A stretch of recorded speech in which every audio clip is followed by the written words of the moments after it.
नहीं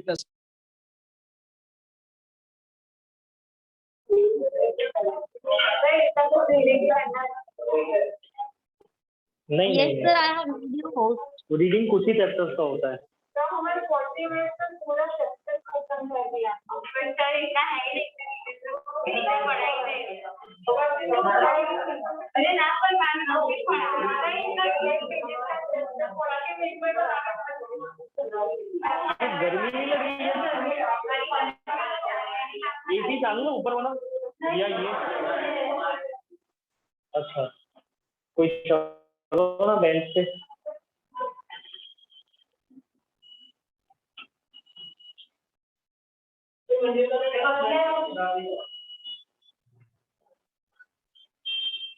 रिमोट की जरूरत नहीं है, ऐसे ही शुरू हो जाता है। वाह, सही है। Hello, sir.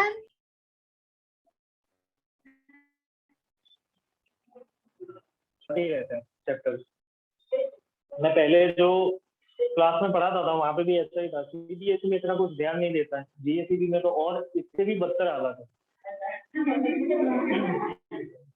मैं आपको बताऊं, इकोनॉमिक्स के जीएससीबी के चैप्टर्स है वो तुम लोगों के चैप्टर से थोड़ा बहुत लिंक आता है। ज्योग्राफी के भी चैप्टर्स कुछ ऐसे हैं जो उसके अंदर लिंक होता है, जैसे कि तुम्हारा रिसोर्स एंड डेवलपमेंट है तो उन लोगों का नेचुरल रिसोर्सेज है। फिर उसके बाद में ये तुम्हारा वाटर रिसोर्सेज है तो उनका भी ऐसे ही water resources and its usages है। जैसे तुम लोगों को इसके अंदर आता है कि मल्टीपर्पज प्रोजेक्ट हुआ है तो उनको भी आता है मल्टीपर्पज प्रोजेक्ट। तो कुछ चैप्टर्स ऐसे हैं कि जिसको एक्चुअली पढ़ाना होता है पर पढ़ाता कोई नहीं है, क्योंकि उनको ही इतना नॉलेज नहीं होता है। अब 5,000 में रखे हुए टीचर्स क्या पढ़ाएंगे तुम लोगों को, वो भी फैक्ट है। इसलिए ऐसा होता है। मतलब ठीक है, तुम लोग अगर बहुत ही अच्छी जगह पे पढ़ रहे हो तो यू विल बी बेनिफिटेड। तो chapter 3 water resources. Water resources सबको पता ही होता है कि एक्चुअली क्या है, ठीक है। मोस्ट यूजेबल रिसोर्स माना जाता है और एक टाइप से रिन्यूएबल रिसोर्स भी है, ठीक है। तो even though 3/4 of Earth's surface is covered with water, only a small portion of its accounts for fresh water. अब हमको सबको पता है, बचपन से ही हम लोग पढ़ते आ रहे हैं ज्योग्राफी में कि इतना बड़ा जो अर्थ है वो अर्थ के अंदर 3/4 पोर्शन जो है वो सिर्फ और सिर्फ पानी है, वाटर ही है। और बहुत ही छोटा पोर्शन जो है वो लैंड का है। मतलब इतना सारा पानी है फिर भी हमारे यहाँ पे स्कैर्सिटी ऑफ वाटर है, फ्रेश वाटर, ठीक है। This fresh water is mainly obtained from the surface runoff and groundwater that is continually being renewed and recharged through the hydrological cycle. अब ये जो fresh water है वो यूजुअली कहाँ पे हमको मिलता है? Surface run of. Surface run of मतलब कि रिवर्स, पॉन्ड्स नहीं बोलते हैं, सरफेस रन ऑफ बोला है। रन ऑफ मतलब कि चला जाता है। तो मोस्टली रिवर्स में ही ऐसा होता है क्योंकि पॉन्ड्स और लेक्स ऐसे होते हैं, it acts like a reservoir, वो पड़ा रहता है वहां पे पानी। तो पड़ा रहता है तो उसके अंदर डस्ट पार्टिकल्स आते हैं, कुछ ना कुछ उसके अंदर बैक्टीरिया होते हैं, तो जिसके वजह से उसको फ्रेश वाटर नहीं माना जाता है। और फ्रेश वाटर किसको बोला जाता है? तो it is only the surface run of, ठीक है। तो सरफेस रन ऑफ मतलब कि जो रिवर्स है वो यूजुअली इसके अंदर से हमको फ्रेश वाटर मिल सकता है। और ये सारी जो वाटर जो है वो पूरे आए दिन रिन्यू होता रहता है क्योंकि वो हाइड्रोलॉजिकल साइकिल है पूरी, ठीक है। हाइड्रोलॉजिकल साइकिल तुम लोगों ने पढ़ी होगी छोटे स्टैंडर्ड में, हाँ, सेम एज हाइड्रोलॉजिकल साइकिल। तो वो हाइड्रोलॉजिकल साइकिल से पूरा वाटर जो है वो लगातार रिन्यू होता रहता है और रिन्यू होते होते वो फ्रेश वाटर बन जाता है, ठीक है। The hydrological cycle ensures the water is renewable resource. अब हाइड्रोलॉजिकल साइकिल है, उसका एग्जिस्टेंस है, इसलिए हमको पता चलता है कि water resource is a renewable resource, मतलब उसको हम रिन्यू कर सकते हैं। बाकी कोई बहुत सारे रिसोर्सेज, नेचुरल रिसोर्सेज ऐसे हैं कि जो हम रिन्यू नहीं कर सकते। एक बार मतलब कि हमने यूज कर दिया या लगातार उसको यूज करते रहो, एक टाइम ऐसा आएगा कि वो एक्सटिंक्ट हो जाएगा और धीरे धीरे एक्सटिंक्शन मोड में चला जाएगा और फाइनली वो हमें नहीं मिलेगा। और वो नेचुरल रिसोर्सेज ऐसे भी होते हैं जो हम बना भी नहीं सकते, इसलिए उनको हम क्या बोलते हैं, एग्जॉस्टिबल रिसोर्स, कि वो एग्जॉस्ट हो जाएगा एक बार, उसके बाद में हमको मिलेगा। ठीक है, अब कुछ फैक्ट्स और फिगर्स तुमको दी हुई है। According to UN world water development estimation 2003 में ये हुआ था, एस्टिमेशन हुआ था, सर्वे हुआ था। उसमें पता चला है कि 96.5% of the earth water exist as ocean and sea. 96.5% water कहाँ पे एग्जिस्ट करता है, ओशन और सी में। और अब हमारे चारों ओर कौन से सी है, कैरेबियन सी है, बे ऑफ बंगाल है, इंडियन ओशन, इस तरह से पैसिफिक ओशन है, अटलांटिक ओशन है, ठीक है, आर्कटिक ओशन है और एंटार्क्टिक ओशन है। ठीक है, तो इतने ओशन और जितने भी सी है, रेड सी है, ब्लैक सी है, मेडिटेरेनियन सी है, कैस्पियन सी है, तो ये सारे सी जो है और ओशन मिला के पूरा पानी जो है वो कितना परसेंट होता है, 96.5%। 1% as saline ground water and saline lake, 1% जो है वो ग्राउंड वाटर लेवल है। ठीक है, मतलब कि अर्थ क्रस्ट के नीचे जो एक्वीफर्स होते हैं, एक्वीफर्स स्टोर करता है ग्राउंड वाटर। ठीक है, तो 1% जो है वो नीचे है ग्राउंड वाटर,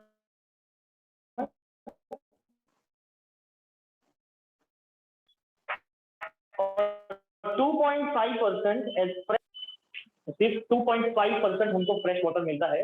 वो भी कहाँ पे होता है, या तो रिवर में होता है, या तो आइस कैप्स में होता है, ग्लेशियर्स में होता है, स्नो में होता है।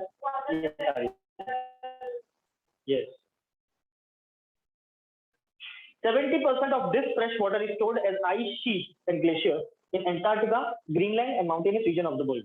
70% जो fresh water है वो कहाँ पे accumulate होता है, माउंटेनियस रीजन पे, हायर अल्टीट्यूड्स पे, जो ग्लेशियर्स और आइस केप्स होते हैं, आइस शीट्स होती है, या तो एंटार्क्टिका में सबसे नीचे वहां पे स्टोर हुआ होता है।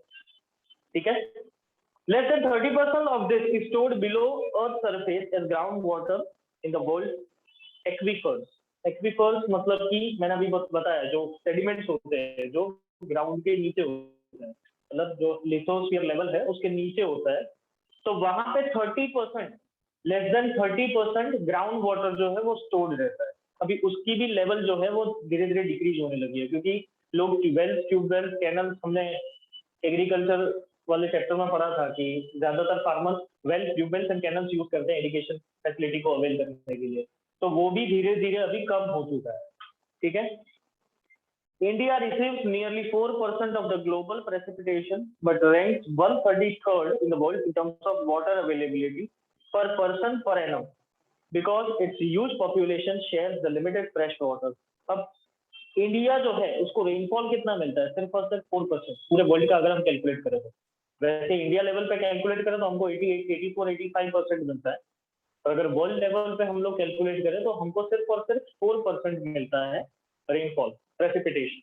ठीक है, अब उसमें से हम लोग अगर एवरेज की बात करें, ऑन एन एवरेज 1% को कितना पानी मिलता है, तो उसमें अगर हम कैलकुलेट करें तो वर्ल्ड लेवल जो रिपोर्ट आई है उसके अंदर ऐसा बोला गया है कि 133rd रैंक आ रहा है हमारा। मतलब इंडिया के अंदर इतना पॉपुलेशन है जिसकी वजह से proper amount of fresh water और पोर्टेबल वाटर जो है वो नहीं मिल पाता है लोगों को, इसलिए हमारा जो रैंक है वो 133rd में आता है। ठीक है, The total renewable water resources of India were estimated in 1999 at 1,897 square kilometer per annum. The report states that by 2025, large parts of India will join other countries of the world in facing absolute water scarcity. हालांकि अभी तो water scarcity है ही, कुछ India के reason के अंदर अभी भी फ्रेश ड्रिंकिंग वाटर नहीं मिल पा रहा है, पर एक टाइम ऐसा आएगा, मतलब कि ये लोग एस्टिमेट कर रहे हैं कि 2025 तक ऐसी सिचुएशन होगी कि अभी तो हम वो कैटेगरीज में नहीं आ रहे हैं जहां पे सबसे ज्यादा एब्सोल्यूट वाटर स्कैर्सिटी हो या तो वाटर क्राइसिस हो, पर बाय 2025 हम भी वर्ल्ड के उस कंट्रीज में आ जाएंगे जहां पे सबसे ज्यादा, मतलब कि एब्सोल्यूट वाटर स्कैर्सिटी या एब्सोल्यूट वाटर क्राइसिस जहां पे हो, ऐसी कंट्रीज में हमारा नाम आएगा। ठीक है, ये इनका एस्टिमेशन, और फिर अगर हम उसके अंदर कुछ ना कुछ फायदा करें या तो फिर हमारा डेवलपमेंट उस हिसाब से करें जिस हिसाब से हमारे जो नेचुरल रिसोर्स जो है उसको हम बचा पाए, खास तौर से वाटर रिसोर्सेज को हम बचा पाए, तो अगर मतलब ये जो एस्टिमेशन जो है वो गलत भी हो सकता है। ठीक है, अब बात करते हैं वाटर स्कैर्सिटी की। What is water scarcity? तो shortage of water as compared to its demand is known as water scarcity. मतलब जितनी डिमांड है उतना हमको अवेलेबल वाटर रिसोर्स नहीं मिल पा रहा है। ठीक है, मतलब डिमांड फुलफिल नहीं होती है वाटर की, इसलिए हम लोग उसको बोलते हैं water scarcity. This is a situation in which there is enough water to meet all demand, including that needed for ecosystem to function effectively. अब ऐसी सिचुएशन है हमारे यहाँ पे कि जो इकोसिस्टम हमारे यहाँ पे जो क्रिएट हुई है या तो पहले से ही क्रिएट हो रखी है, तो उस इकोसिस्टम को फुलफिल करने के लिए हमारे पास पानी नहीं है। ठीक है, clear? Water, yes.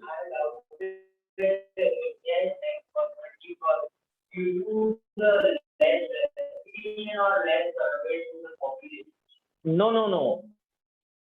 133rd. It's ranking 133rd due to scarcity of water not fulfilled. So the proper amount of water is not perfect to the population. Exactly. मतलब जिस तरह से डिमांड है उस तरह से सामने उनको दिया नहीं जाता है या तो मिलता नहीं है। ठीक है, आज भी ऐसे दिल्ली के कुछ रीजन्स हैं जहां पे वाटर स्कैर्सिटी है, लोग पानी के टैंकर मंगवाते हैं पीने के लिए। ठीक है, अभी भी कहीं कहीं गुजरात में तो पहले बहुत था, अभी तो बहुत ही अच्छा हो गया है, पर पहले गुजरात में भी ऐसी सिचुएशन थी कि पानी के टैंकर्स मंगवाने पड़ते थे। वाटर इतना कंटेमिनेटेड हो रखा था, इंडस्ट्रीज जो है वो अपने कंटेमिनेटेड वाटर जो है वो नाले में या कैनल्स में या रिवर्स में छोड़ते थे, जिसकी वजह से वाटर बॉर्न डिजीजेस होते थे। तो यही सब कंसेप्ट के वजह से हमको भी टैंकर मंगवाने पड़ते। आज वो सिचुएशन वहां पे दिल्ली में अभी भी है और कुछ रीजन में है, पर वो लोग ओवरकम नहीं कर पाए हैं अभी तक। Water scarcity occurs mainly due to variations in seasonal and annual precipitation. Yes. Sir आपकी आवाज बीच में बहुत ब्रेक हो रही है।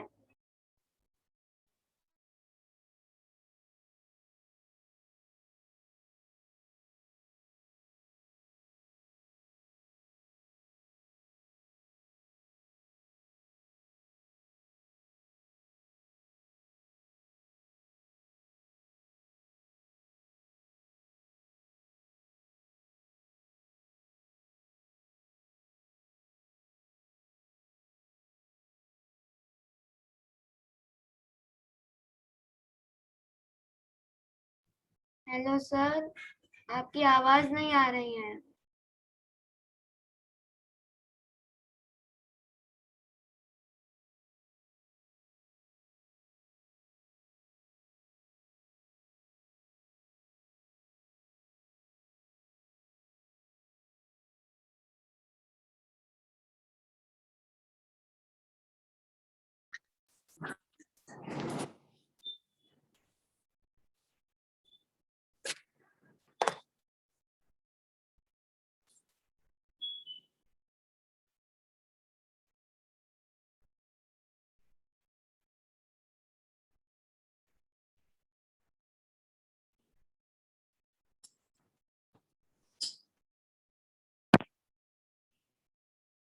Hello.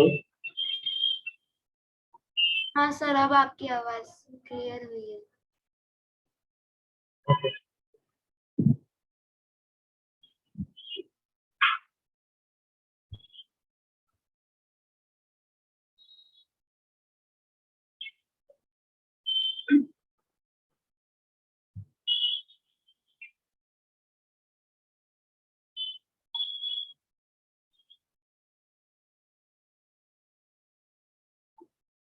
Yes. So, however, water scarcity is caused by overexploitation. Sorry, annual seasonal और एनुअल रेनफॉल हमको उस हिसाब से नहीं मिल पा रहा है जिस हिसाब से वाटर स्कैर्सिटी जो है वो बढ़ती जा रही है। अब रेनफॉल का तो हमको पता ही है कि अनसर्टेनिटी है, कभी कभी बहुत ज्यादा हो जाती है, कभी कभी बहुत कम हो जाती है। ठीक है, अभी भी हाल फिलहाल अभी जो सिचुएशन क्रिएटेड है, ठीक है, तो हमें रेनफॉल नहीं मिल पा रही है। क्यों? क्योंकि because of lots and lots of reason, मतलब अपर साइक्लोनिक सर्कुलेशन हो जाता है, कभी कभी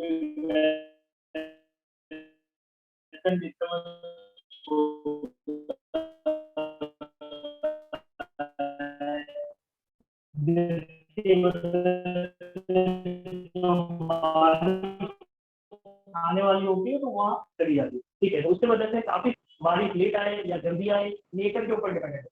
हाँ, कैसे भी होते सर आपकी आवाज बहुत ब्रेक हो रही है। बारिश, मतलब बहुत गर्मी लग रही है, सऊदी अरेबिया वालों ने पीछे क्लाउड बर्स्ट करवा। बेटा क्या कर सकते हैं? तो बीच में आपने क्या बोला, रिपीट कर सकते हो?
इसको ले जाओ।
हाँ, तो जो भी रेनफॉल होता है यहाँ पे, तो वो नेचर पे डिपेंडेंट होता है, मतलब नेचर पे डिपेंडेंट होता है, इसलिए हमें कभी कभी कम मिल जाता है, जिसकी वजह से वाटर स्कैर्सिटी होती है।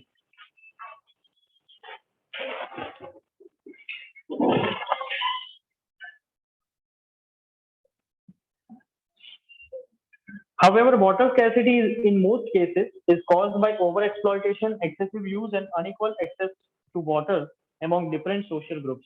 मतलब कभी कभी वाटर स्कैर्सिटी ऐसा नहीं है कि सिर्फ और सिर्फ रेनफॉल पे ही या प्रेसिपिटेशन पे ही डिपेंडेंट है। कभी कभी ऐसा होता है कि ओवर एक्सप्लॉइटेशन हो जाता है, जैसे कि फार्मिंग एक्टिविटीज में वाटर का ओवर एक्सप्लॉइटेशन होता है, ठीक है। इंडस्ट्री, सबसे ज्यादा इंडस्ट्रीज के अंदर ओवर एक्सप्लॉइटेशन होता है, ठीक है। और unequal access to water, water resources, मतलब कि कुछ लोगों को ज्यादा मिल जाता है, कुछ लोगों को कम मिल जाता है। मतलब अगर हम ऐसे एरियाज की बात करें जहाँ पे इंडस्ट्रीज है और साथ साथ में रेसिडेंशियल जोन है, ठीक है, मतलब एक रीजन पे इंडस्ट्रीज है और दूसरे रीजन पे सब हाउस होल्ड है, मतलब कि रेसिडेंशियल जोन है। तो यहाँ पे क्या होगा, उस एरिया में लगातार वाटर का सबसे ज्यादा यूज कौन करेगा, इंडस्ट्रीज करेंगी। और कहाँ पे स्कैर्सिटी हमें दिखाई देगी, रेसिडेंशियल जोन पे। मतलब ये क्या हुआ, unequal access to water, water resources, ठीक है। Though the average annual precipitation in India as a whole is 144 centimeters, there is a large variation in seasonal and annual precipitation, with some areas like Western Rajasthan and Ladakh area of Jammu Kashmir and receiving less than 20 centimeter annually. मतलब यहाँ पे ये बोल रहे हैं कि जैसे कि पूरा इंडिया है, तो इंडिया के ऊपर वाला जो पोर्शन है, मतलब नॉर्थ वाला जो पोर्शन है, वहां पे सबसे कम रेनफॉल होता है, सबसे कम रेनफॉल, क्योंकि because of the barriers of Himalaya, जो आर्क है, तो वहां तक नहीं पहुंच पाता है। और यहाँ से लेके यहाँ तक की जो दूरी होती है, वो दूरी मतलब कि उसके बीच में कहीं कहीं फॉरेस्ट एरियाज आ जाते हैं, या तो फिर डेंस फॉरेस्टेड एरियाज आ जाते हैं, तो वहां पे ज्यादा बारिश गिर जाती है। आगे जाते जाते उसकी फ्रीक्वेंसी और टेंडेंसी जो है वो कम हो जाती है क्लाउड की, जिसकी वजह से आगे नहीं पहुंच पाता है।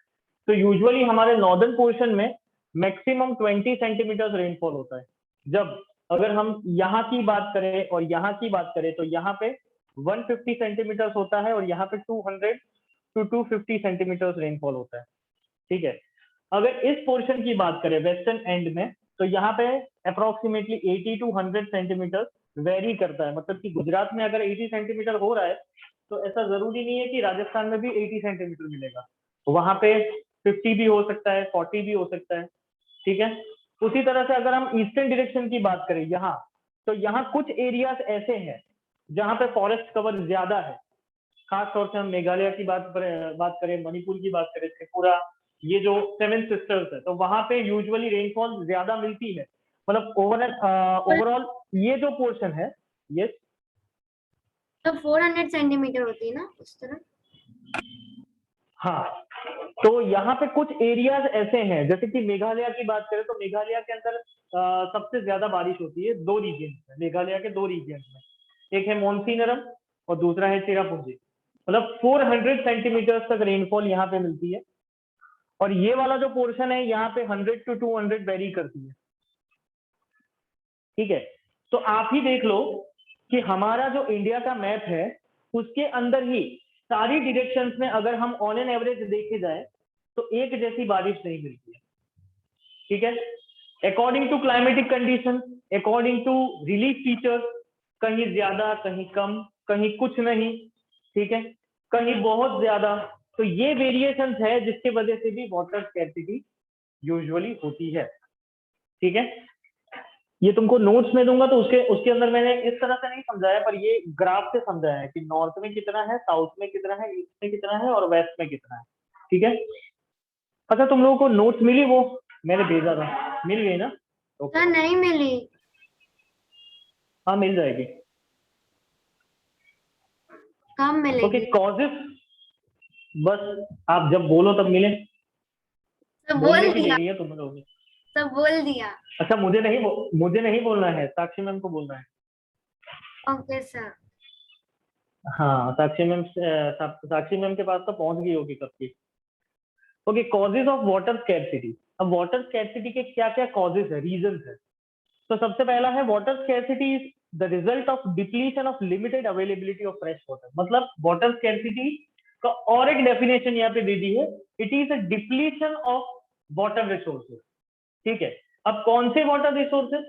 तो खास तौर से बाकी सारे नहीं, सिर्फ और सिर्फ फ्रेश वाटर जो हम पीने के लिए यूज करते हैं, पोर्टेबल वाटर, फ्रेश वाटर, तो depletion of fresh water resource, ठीक है। It may occur in regions having ample water sources but suffer from unequal access. अब ये कहाँ यूजुअली होती है, जहां पे सबसे ज्यादा पानी मिलता है पर फिर भी अनइक्वल डिस्ट्रीब्यूशन के हिसाब से पानी की स्कैर्सिटी होती है। जैसे इंडिया, हमारे आजू बाजू में इतना सारा पानी है पर फिर भी हमें ही किल्लत है पानी की, स्कैर्सिटी हमें ही है। अरेबियन सी इतना बड़ा है, इंडियन ओशन इतना बड़ा है, ठीक है। अगर वहां पे पहुंच जाए और देखो तो पता नहीं कहाँ कहाँ दूर दूर तक दिखता है पानी, ठीक है। पर अगर हम देखें तो इंडिया के लैंडमास के ऊपर पानी की स्कैर्सिटी है, वाटर की स्कैर्सिटी है, ठीक है। According to Falkenmark, a Swedish expert, water stress occurs when water availability is between 1000 to 1600 cubic meter per person per year। मतलब ये जो स्वेडिश के भाई एक्सपर्ट हैं, उन्होंने ऐसा बोला है कि कोई भी एक पर्सन को पर ईयर 1000 से 1600 क्यूबिक मीटर तक कोई भी पानी यूज करना मिलता है, तो उसका मतलब ये समझ लो कि वहां पे वाटर स्कैर्सिटी है। मतलब 1600 क्यूबिक सेंटीमीटर से क्यूबिक मीटर से ज्यादा मिलना चाहिए। अगर 1600 क्यूबिक 1000 से 1600 क्यूबिक मीटर के अंदर आपको पानी मिलता है पर ईयर, दैट मीन्स कि you are living under the region which experiences water scarcity, ठीक है।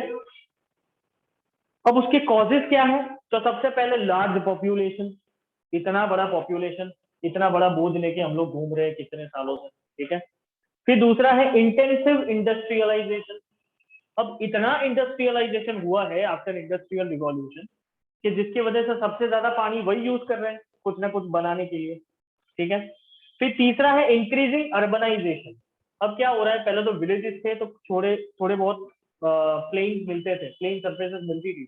अब सब जगह पे बिल्डिंग ही खड़े हो गए, आगे देखो तो बिल्डिंग, पीछे देखो तो बिल्डिंग, यहाँ वहां सब जगह बिल्डिंग बिल्डिंग, मतलब कि अर्बनाइजेशन प्रोसेस शुरू हो गई है, ठीक है। फिर आता है वाटर पॉल्यूशन। अब इतनी सारा इंडस्ट्रियलाइजेशन हमने किया है तो ऑब्वियस बात है वाटर पॉल्यूशन भी होगा ही, ठीक है। अब एक एक करके इसको देखते हैं। लार्ज पॉपुलेशन, तो large population of India requires more food, so agriculture is done on large scale. अब इतना सारा पॉपुलेशन है तो उनको फीड करने के लिए, उनकी डिमांड फुलफिल करने के लिए कुछ ना कुछ प्रोडक्शन एक्टिविटी तो करनी पड़ेगी, एग्रीकल्चरल एक्टिविटीज ज्यादा से ज्यादा करनी पड़ेगी।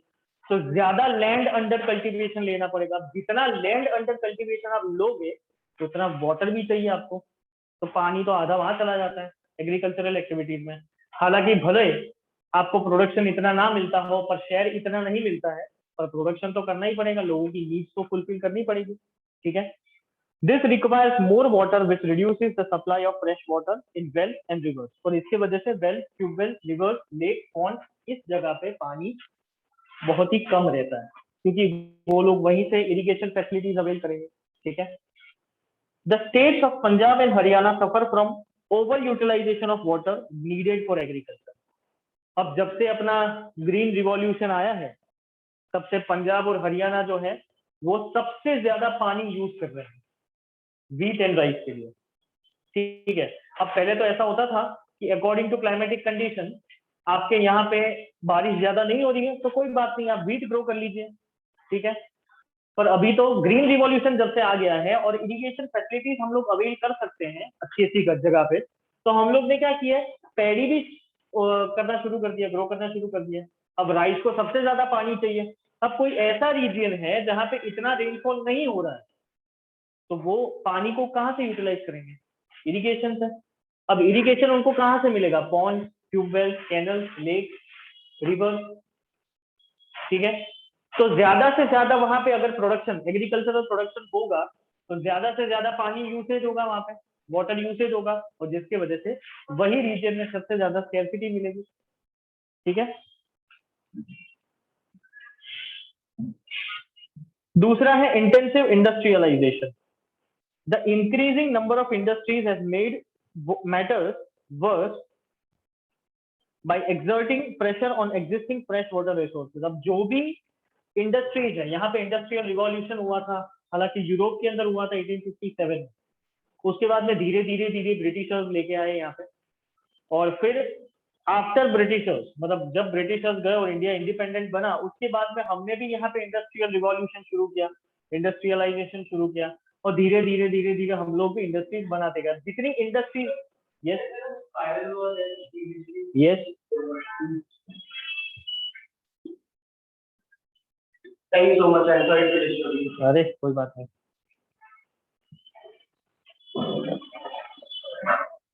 ओके, तो जितनी इंडस्ट्रीज बढ़ती जाएगी उतना वाटर रिसोर्सेज का यूसेज भी बढ़ता जाएगा, क्योंकि उनको भी चाहिए पानी। ठीक है, सारा यहाँ चाहिए वहां चाहिए, सब जगह पानी चाहिए, तो हम क्या करेंगे? Industries apart from being heavy users of water also require power to run. अब इनको तो क्या चाहिए? पानी भी बहुत मांगे है यार, इनकी पानी भी चाहिए और पावर भी चाहिए। ठीक है, तो पावर कहाँ से लेंगे? तो वो भी मतलब कि हाइडल पावर से लेंगे, मतलब उसमें भी पानी यूज होगा, मतलब सब इनको ही ले लेना है, हमको तो कुछ देना ही नहीं है। ठीक है, much of the energy comes from hydro electric. अब देखो यहाँ पे ये लोग हाइड्रो इलेक्ट्रिक पावर क्यों यूज करते हैं?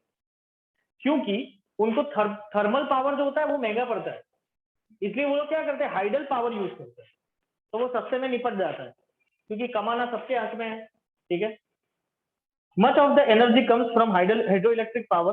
Nowadays in India, hydroelectric power contributes 22% of the total electricity produced. अब यहाँ पे ऐसी सिचुएशन है, पहले मतलब हाइडल पावर स्टेशन जो हो वो इतना मेगावाट हम लोग नहीं प्रोड्यूस कर पाते थे। आज ऐसी सिचुएशन है कि 30,000 से 33,000 38,000 मेगावाट हम लोग प्रोड्यूस कर पा रहे हैं, मतलब कि पूरी इंडिया की 100% में से 22% अकाउंट करता है हाइड्रो इलेक्ट्रिक पावर। ठीक है, धीरे धीरे बढ़ेगा और तो ये लोग छोड़ेंगे तो। Increasing urbanisation, it has increased the pressure on fresh water resources due to its requirement for domestic purposes as well as for industrial use. अब यहाँ पे क्या हुआ? जैसे अर्बनाइजेशन हुआ है तो मतलब कि नया नया सेटलमेंट्स होगा, अर्बनाइजेशन हुआ है तो उनको भी पानी की जरूरत पड़े। जैसे कि पहले बिल्डिंग बनता है तो बिल्डिंग को पानी की जरूरत होती है, फिर बिल्डिंग बन जाए उसके बाद में नए सेटलमेंट्स आते हैं कहीं से भी। ठीक है, तो उनको पानी की जरूरत पड़ेगी, और साथ साथ में इंडस्ट्रियलाइजेशन भी हो रहा है। मतलब अर्बनाइजेशन उसका मीनिंग क्या है कि बिल्डिंग भी बन रहे हैं और साथ साथ में इंडस्ट्रीज भी बन रही है।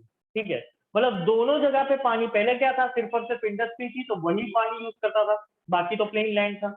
उसके बाद में अर्बनाइजेशन में प्रोसेस में क्या हुआ कि यहाँ पे बिल्डिंग भी बन गई, मतलब नया सेटलमेंट आ रहा है, नई बिल्डिंग बनेगी तो नए लोग रहने आएंगे ना, तो नए सेटलमेंट आए तो उनको भी पानी की जरूरत पड़ेगी, और इंडस्ट्रीज तो है ही पानी यूज करने के लिए। ठीक है, emergence of urban centers with large and dense population and urban lifestyles have not only added to water requirements but have further aggravated the problem. अब हम लोग ने ये सोचा था कि अगर अर्बनाइजेशन कर दे, ठीक है, तो पहले जितना पानी पड़ा रहता था और सड़ जाता था, उससे उसके अलावा यहाँ पे क्या होगा? यूसेज थोड़ा बढ़ जाएगा, और हम चेक डैम्स वगैरह, चेक डैम्स वगैरह जो हम लोग बनाते हैं, रिजर्वोयर हम लोग बनाते हैं, तो वहां पे हम लोग स्टोर करके रखेंगे और उसको कुछ ना कुछ अरे एसी चालू करो ना यहाँ।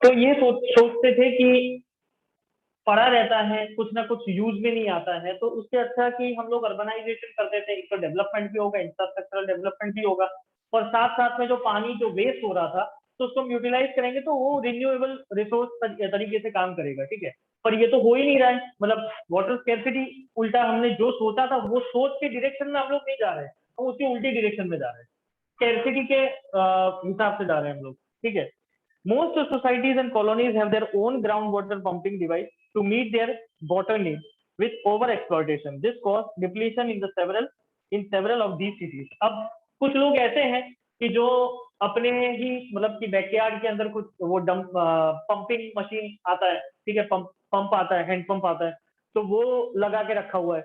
अब वो directly connected, it is directly connected to ground water. ठीक है, अब उसको हम हर बार वो लोग यूज करते हैं, जिसकी वजह से क्या हो रहा है? ग्राउंड वाटर लेवल भी हम लोग नहीं छोड़ पा रहे, वो भी लेवल जो है वो डिक्रीज होता जा रहा है। ठीक है, नेक्स्ट है water pollution. Another problem adding to water scarcity is the pollution of water resources. Water resources का पॉल्यूशन हो रहा है अभी। अब वो कैसे होता है? The domestic and industrial waste chemical pesticides and fertilizers are dumped into rivers and lakes without treatment, thus making these water sources unfit for use.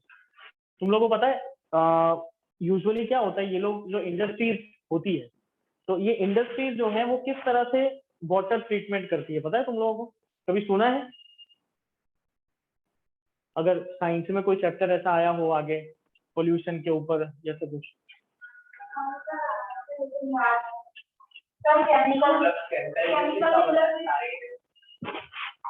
सारी इंडस्ट्री अच्छा क्या करते हैं सर? वो अपना यूज जो होता है वाटर का वो यूज करते हैं, और बाद में जो वेस्ट प्रोडक्ट होता है लास्ट फाइनल प्रोडक्ट बनने के बाद जो वेस्ट प्रोडक्ट होता है वो पानी में मिक्स होता है, तो वो डायरेक्टली है ना वाटर रिवर के वाटर रिसोर्सेज जो होते हैं जो अपने रहती है। पर वो कैसे छोड़, ऐसे ही मतलब छोड़ देंगे? उसकी कुछ सिस्टम होती है?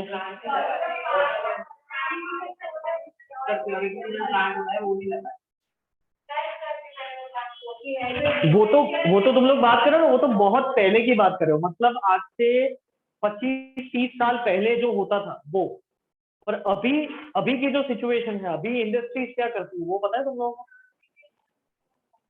वो तो है मेजर है, वो तो मेजर दिया था किन्होंने, ये सीपीसीबी ने और जीपीसीबी ने ये मेजर दिए थे कि इस तरह से आप लोग रीयूज कर सकते हो और उसको मतलब इस तरह से आप लोग ये वाटर जो है वो गंदा ना हो या कंटेमिनेटेड ना हो, उस हिसाब से वो लोग ने मेजर दिए थे कि आपका जो पानी होता है उसको फिल्टराइजेशन प्रोसेस करो और उसके बाद में फिर आप उसको रिलीज करो, ठीक है।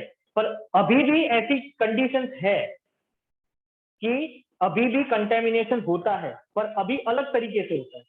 ये लोग क्या करते हैं हम कि सपोज ये इंडस्ट्री है, इंडस्ट्रियल एरिया है, ऐसी कुछ इंडस्ट्रीज होती है, ड्राइंग मेरा बहुत खराब है, समझ लेना भावनाओं को, ठीक है। अब इसके अराउंड ये एक बैकयार्ड होता है इनका। अब इनको क्या बोला गया होता है कि इंडस्ट्रीज अगर कोई भी एफ्लुएंट छोड़ती है, चाहे वो केमिकल हो, चाहे वो डाइज एंड डाइज इंटरमीडिएट हो, चाहे वो फर्टिलाइजर कंपनी हो, कोई भी XYZ, तो इनको एक बैकयार्ड दिया जाता है और उनको बोला जाता है कि आपको एक ऐसी जगह रखनी है जहां पे आप अपना वेस्ट जो है वो यहाँ पे डंप कर पाओ, ठीक है। अब ये लोग क्या करते हैं कि ये जो बैकयार्ड होता है, ये बैकयार्ड के अंदर मतलब ये खड्डा होता है, खड्डा ही होता है, बैकयार्ड मतलब खड्डा होता है। वो खड्डे के अंदर ये लोग ऐसे ही डायरेक्टली नहीं डालते, ये लोग क्या करते हैं, यहाँ पे पाइपलाइंस लगी हुई होती है, इस तरह से पाइपलाइंस होती है, वो इसके अंदर आती है, मतलब अंदर से वो जो वेस्ट निकलेगा वो बाइफरकेट हो जाएगा, प्रोडक्ट यहाँ निकलेगी, वेस्ट यहाँ निकलेगा, इस तरह से। तो ये जो वेस्ट जो होता है, जो कंटेमिनेटेड वाटर होता है, एफ्लुएंट ट्रीटमेंट जो होता है वो वहां से यूं निकल के ये बैकयार्ड में आता है। और ये लोग इतने मतलब कि इंटेलेक्चुअल होते हैं कि यहाँ पे एक पाइपलाइन लगी होती है नीचे, जो किसी को दिखाई नहीं देती है, वो ऐसे ही लगेगा यहाँ पे एक लैंड सरफेस है, और उसके नीचे पाइपलाइन लगी होती है अंडरग्राउंड में, और ये पाइपलाइन सपोज यहाँ पे कोई रिवर है ये पोर्शन में, तो सीधी यहां से यूं आके यूं, सोचो कितने ब्रिलियंट लोग हैं ये। नहीं है यस, तो पता नहीं चलता क्या किसी को भी कि ऐसा छोड़ रहा है पानी? तो रिवर में तो लगता होगा ना कि कुछ गंदा पानी आ रहा है। हाँ वही मैं बात कर रहा हूँ कि अपने को ऐसा लगता है कि ये लोग मतलब बैकयार्ड में ही डालते होंगे, ठीक है। तो यहां से लेके ये सारी प्रोसेस ये पता कैसे चली, तो ये पता लगाने के लिए तो ये माइंड चाहिए अपने को, तो वो माइंड लगाते हैं ये लोग। जीपीसीबी वाले जो विजिलेंस ऑफिसर्स होते हैं वो क्या करते हैं कि रिवर में पानी आ रहा है, ठीक है, तो रिवर में पानी कहाँ से आता है, वो बड़ा सा नाला होता है उसके अंदर से पानी निकलता है, ठीक है। तो वो क्या करते हैं, वो बड़ा सा नाला जो है वहां पे चले जाते हैं और देखते हैं कि कहाँ कहाँ से आ रहा है पानी और कैसा पानी आ रहा है, ठीक है। सपोज यहाँ पे नाला लगा हुआ है और ये पूरी रिवर है, तो रिवर के एक एंड से यहाँ पे वो लोग देखेंगे कि नाला कहाँ पे लगा है और कितना पानी गिर रहा है और कितना कंटेमिनेशन है इसके अंदर, मतलब कितनी गंदगी है उसके अंदर वो पानी के। फिर वो क्या करेंगे कि वो जो नाला होता है, वो नाले की जो पाइपलाइन होती है वही खोदते खोदते खोदते खोदते वो जाएंगे सीधा इंडस्ट्री के पास। अब ये इनकी चाल होती है, और फिर क्या करेंगे, जो भी इंडस्ट्री ये सारी चीजें, मतलब ये बैकयार्ड में पता चल गया उनको कि यहाँ से पाइपलाइन जा रही है, तो इसको शट ऑफ कर देंगे, इलेक्ट्रिसिटी कट ऑफ कर देंगे और बोल देंगे आपको इतना जुर्माना भरना पड़ेगा, इतना दंड भरना पड़ेगा। अब ये जब तक आप भरोगे नहीं तब तक आपको इलेक्ट्रिसिटी सप्लाई नहीं मिलेगा। अब ये ऐसी इंडस्ट्रीज होती है जिनका दिन का करोड़ों करोड़ों का ट्रांजेक्शन होता है, ऐसी इंडस्ट्रीज। और इनके साथ मतलब कि बहुत ही हैवी अमाउंट ऑफ दंड भी लिया जाता है इनके पास, पनिशमेंट जो होती है, फाइन जो होता है वो बहुत ही हैवी फाइन लिया जाता है। पर ये लोग भी बहुत ही होशियार है। ये लोग क्या करते हैं कि जीपीसीबी के वहां पे चले जाते हैं ऑफिस पे गांधीनगर में, और वहां जाके किसी को फोड़ देते हैं। जैसे कि ये उसकी कर्मचारी है, ऑफिसर है, तो इसके पास मैं फाइल लेके जाऊंगा, कैसे हो मैडम, मजे में, ये है वो है, ऐसी ऐसी बातें करूंगा और इसको पास लूंगा और उसको आपके घर पे पहुंच जाएगा, एसी पहुंच जाएगा, टीवी पहुंच जाएगा, फिर गाड़ी चाहिए तो गाड़ी पहुंच जाएगी। सर बस करप्शन इतना काम कर दो कि ये फाइल जो है वो मेरी पास करवा दो। अब वो फाइल का कितना काम होता है मैं आपको बोलूं, यहाँ से ये साइन करेगी, इसके बाद में ये बंदा साइन करेगा, उसकी इलेक्ट्रिसिटी शुरू हो जाएगी। इतना ही काम होता है और इतने काम के लिए वो बंदा जो मांगे वो कीमत देने को तैयार होता है। सर ये तो गलत बात है ना फिर। गलत तो है पर क्या करें, 100 में से 99 बेईमान, फिर भी हमारा देश महान।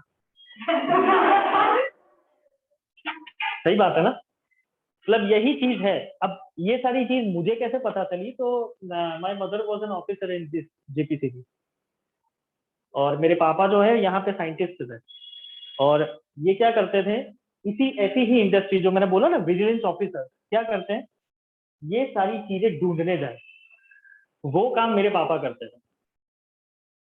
बट नाउ काफी सालों से ही इज नो मोर।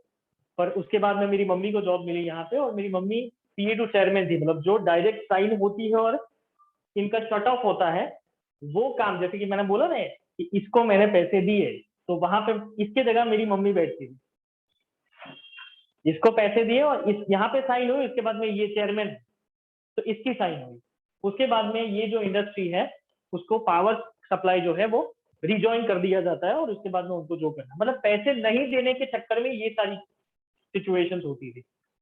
ठीक है, पर अभी भी कुछ कुछ ऑफिसर्स ऐसे होते हैं जो नहीं मानते हैं, वो ऐसे ही बोलता है नहीं आपको जुर्माना तो भरना ही पड़ेगा, जो भी है, लाख रुपए, 1 करोड़ रुपए, 2 करोड़, 3 करोड़, जो भी हो, XYZ, आपको जुर्माना भरना पड़ेगा, जुर्माना भरो, उसके बाद में 15 दिन के बाद आपका इलेक्ट्रिसिटी सप्लाई रिजॉइन होगा, तब तक आपको बस बैठे ही रहना है। और उनका लाखों करोड़ों का नुकसान करके छोड़ते हैं लोग, क्योंकि समझो एक दिन का प्रोडक्शन उनका करोड़ों रुपए का होता है, 100 करोड़ 200 करोड़ का होता है, तो एक दिन अगर प्रोडक्शन नहीं चला, ऐसे 15 दिन या महीना बंद रहा, 1 महीना, तो खत्म, कितने रुपए का नुकसान हुआ, 30,000 करोड़ का नुकसान हो गया।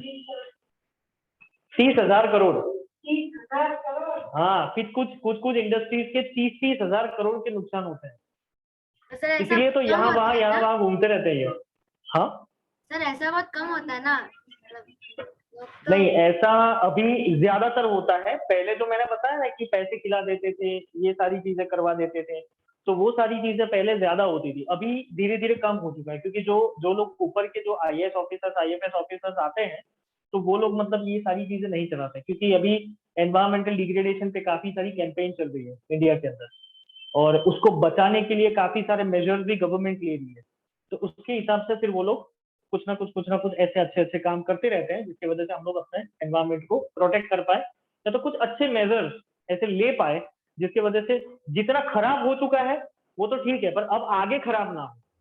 और कुछ मेजर्स ऐसे भी लिए जाते हैं कि जितना खराब हो चुका है उसको फिर हम लोग थोड़ा करके रिजुविनेट करें। ठीक है, गवर्नमेंट क्या करती है उन Yes. पैसों का? ये बंद कर दिया, फिर सालों के अस्तित्व वो लोग ने वेस्ट करना शुरू कर दिया।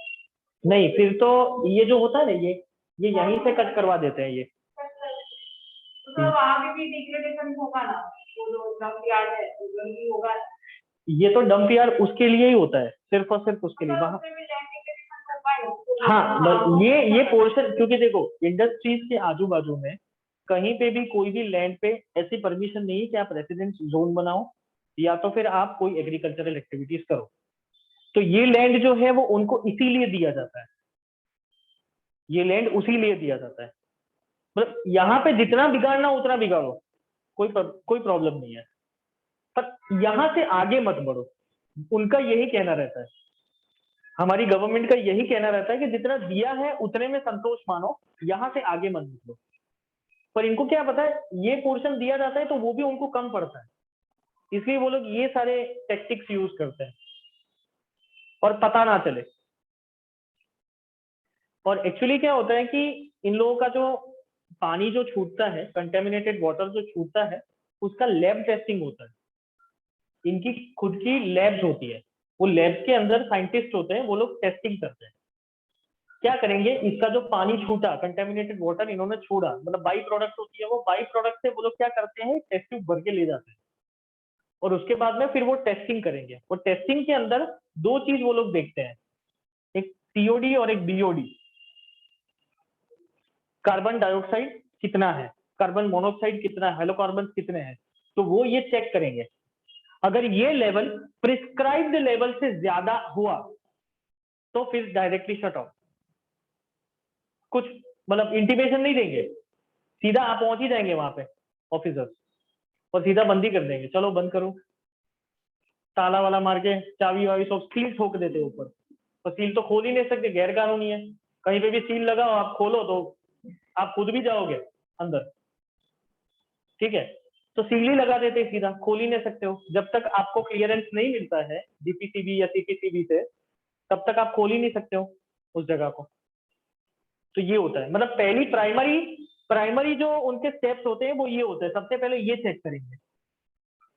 अब मान लो कि कुछ लोग ऐसे भी होते हैं कि सैंपल कहीं और से उठाना होता है, बातों बातों में घुमा घुमा के दूसरी जगह से सैंपल उठवा लिया, तो ये टेस्ट जो है वो तो नॉर्मल आएगा, ठीक है। जैसे कि इन्होंने मान लिया कि 3.33% जो है वो होना चाहिए वाटर में। अब कुछ जगह ऐसी है जहां पे 2.35% है और कुछ जगह ऐसी है जहां पे 6.15% है, ठीक है। तो ऐसी जगह पे नहीं ले जाएंगे, कौन सी जगह पे ले जाएंगे, ऐसी जगह पे ले जाएंगे कि चलो चलो आओ आओ यहाँ अगर आओ आ जाओ।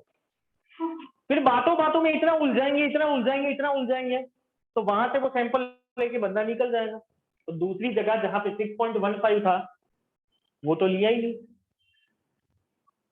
तो ये गेम भी वो लोग खेलते हैं, पर गेम वो खेलते हैं अंदर अंदर खुद ही खेलने लगते हैं फिर ऐसी जब सिचुएशन आए तब, ठीक है। मतलब यहाँ नहीं तो यहाँ कोई भी तोड़ उनका काम नहीं होता है, लगता नहीं है, किसी न किसी तरीके से वो अंदर जपेट में आ ही जाते हैं क्या।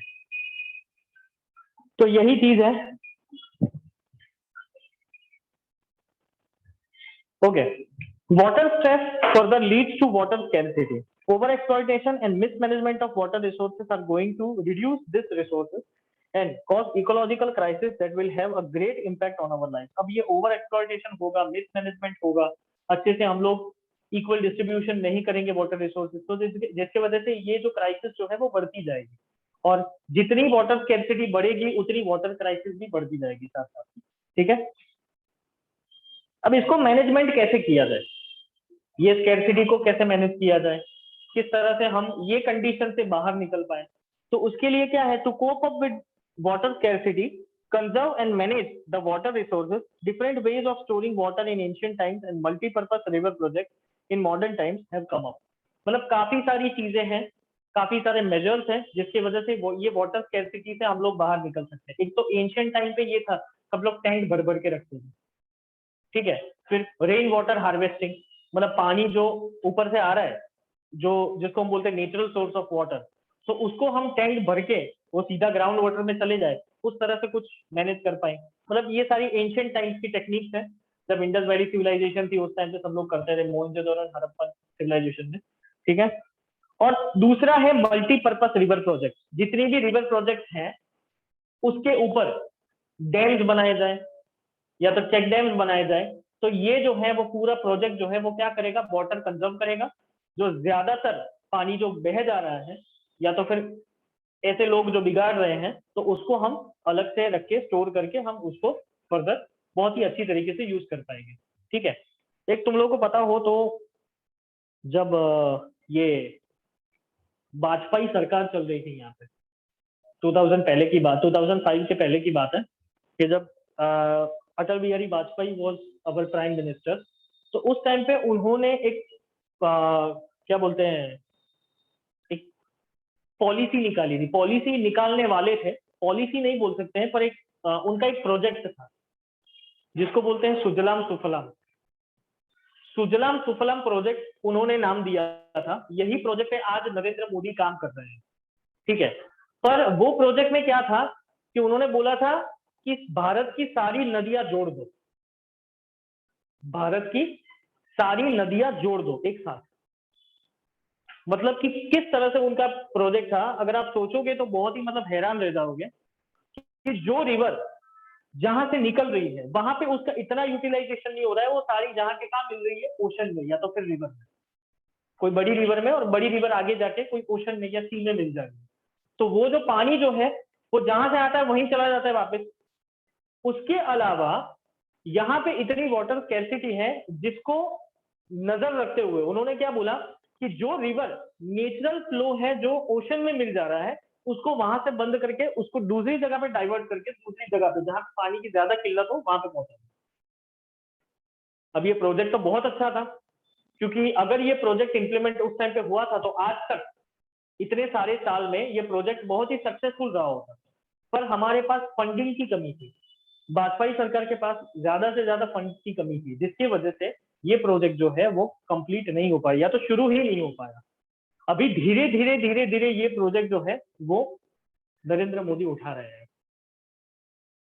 ठीक है, तो ये प्रोजेक्ट अभी चालू है क्या कि चलने वाला है?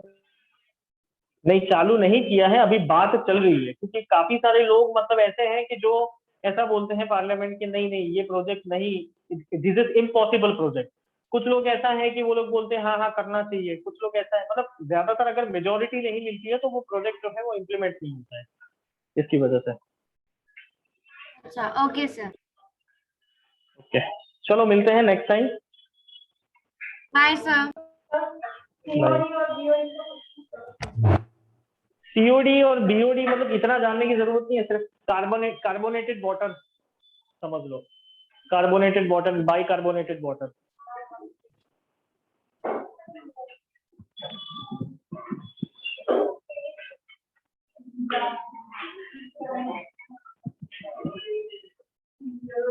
Thank you.